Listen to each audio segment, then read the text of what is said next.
Hi అండి, నమస్తే. Welcome to my kitchen. ఈరోజు రెసిపీ వచ్చేసి ఉప్మా అండి. బ్రేక్ఫాస్ట్ రెసిపీ బొంబాయి రవ్వతో అప్పటికప్పుడే చాలా చాలా సింపుల్గా టేస్టీగా చేసుకోవచ్చు.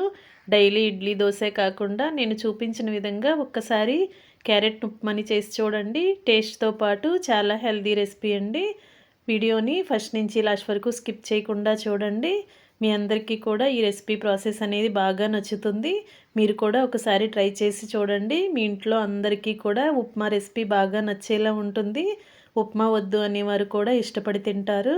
దానికోసం కావాల్సిన ఇంగ్రీడియంట్స్ చూడండి. ఉప్మా రవ్వ, బంగాళదుంప ముక్కలు, టొమాటో ముక్కలు, క్యారెట్ ముక్కలు, ఉల్లిపాయ ముక్కలు, పచ్చిమిర్చి ముక్కలు, అలాగే కొత్తిమీర, కరివేపాకు రెబ్బలు కూడా రెడీగా పెట్టుకోండి. కుకింగ్ స్టార్ట్ చేద్దాం.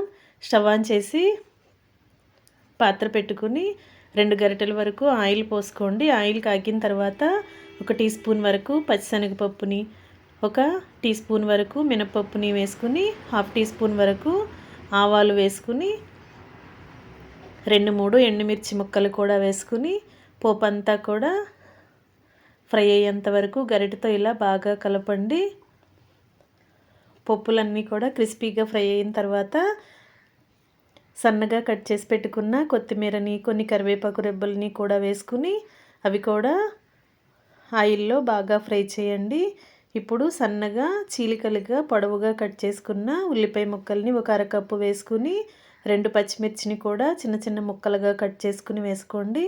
ఉల్లిపాయ పచ్చిమిర్చి కూడా ఆయిల్లో బాగా కలుపుకుంటూ ఫ్రై చేయండి. ఉల్లిపాయ బాగా మగ్గిన తర్వాత మనం ముందుగా కట్ చేసి పెట్టుకున్న బంగాళదుంప ముక్కల్ని, అలాగే టొమాటో ముక్కల్ని, అలాగే క్యారెట్ ముక్కల్ని కూడా వేసుకుని ముక్కలన్నీ కూడా ఆయిల్లో కలిసేంత వరకు గరిటెతో కలుపుకుంటూ బాగా ఫ్రై చేయండి. వెజిటబుల్స్ అన్నీ కూడా బాగా త్వరగా ఫాస్ట్గా మగ్గటానికి కొంచెంగా సాల్ట్ వేసి ముక్కలన్నిటిలో కలిపామంటే ముక్కలన్నీ చాలా త్వరగా మగ్గిపోతాయండి. సాల్ట్ అంతా కూడా ముక్కల్లో బాగా కలిపి లో ఫ్లేమ్లో ముక్కల్ని బాగా మగ్గించండి. ఈలోపుగా మనం ముక్కలు మగ్గేలోపుగా వాటర్ని కొలిచి తీసుకుందాం. మనం 1.5 కప్పుల ఉప్మా రవ్వకి 5 కప్పుల వరకు వాటర్ని తీసుకుని పోసామంటే ఉప్మా అనేది టేస్టీగా వస్తుంది, బాగా ఉడుకుతుంది. నేను తీసుకున్న 1.5 కప్పులకి 5 కప్పుల వరకు వాటర్ తీసుకున్నానండి. ఈ వాటర్ని ముందుగా కొలిచి పక్కన పెట్టుకున్నాను. ఇప్పుడు వెజిటబుల్స్ అన్నీ కూడా బాగా మగ్గుతున్నాయి కదా, దీనిలోకి 1 టీ స్పూన్ వరకు అల్లం వెల్లుల్లి పేస్ట్ వేసుకుని పచ్చివాసన పోయేంత వరకు బాగా కలుపుకుంటూ ఫ్రై చేయండి.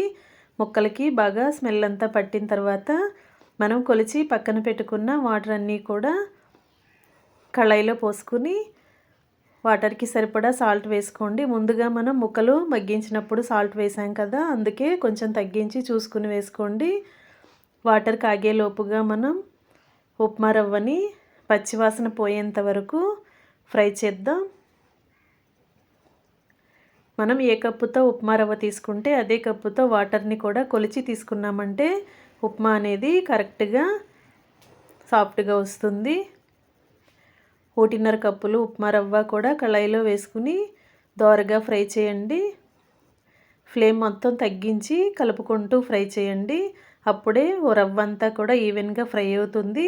ఫ్రై అవుతున్నప్పుడు పచ్చివాసన అంతా పోయి కమ్మటి వాసన వస్తూ ఉంటుంది. అంతవరకు బాగా ఫ్రై చేసి స్టవ్ ఆఫ్ చేసుకోండి. ఈలోపుగా మనం ముందుగా వాటర్ని కొలిచి పోసుకున్నాం కదా, వాటర్ కూడా బాగా కాగటం స్టార్ట్ అయ్యాయి. ఈ టైంలో మనం ఫ్రై చేసుకున్న ఉప్మా రవ్వ అంతా కూడా వాటర్లో కొంచెం కొంచెంగా స్లోగా వేసుకుంటూ వాటర్లో బాగా కలపాలి. రవ్వ అనేది మనం ముందుగా ఫ్రై చేసాం కాబట్టి ఎక్కడ ఉండలు అనేవి లేకుండా బాగా ఈజీగా కలిసిపోతుందండి. ఈ విధంగా బాగా కలిపి బాగా సాఫ్ట్గా మగ్గిన తర్వాత స్టవ్ ఆఫ్ చేసుకుని వేడివేడి క్యారెట్ టొమాటో ఉప్మాని సర్వింగ్ ప్లేట్లోకి తీసుకుని ఏదైనా పల్లీ చట్నీ, కొబ్బరి చట్నీ, టొమాటో చట్నీ, లేదంటే డైరెక్ట్గా ఇలా కూడా సర్వ్ చేసుకోవచ్చు. చాలా చాలా టేస్టీగా ఉంటుంది. క్యాటరింగ్ స్టైల్ ఉప్మా మీ అందరికీ కూడా ఈ రెసిపీ బాగా నచ్చుతుంది. ఒక్కసారి ట్రై చేసి చూడండి. రెసిపీ నచ్చితే వీడియోకి లైక్ చేసి ఛానల్ని సబ్స్క్రైబ్ చేసుకోండి. మరొక రెసిపీతో మళ్ళీ కలుద్దాం. Thanks for watching.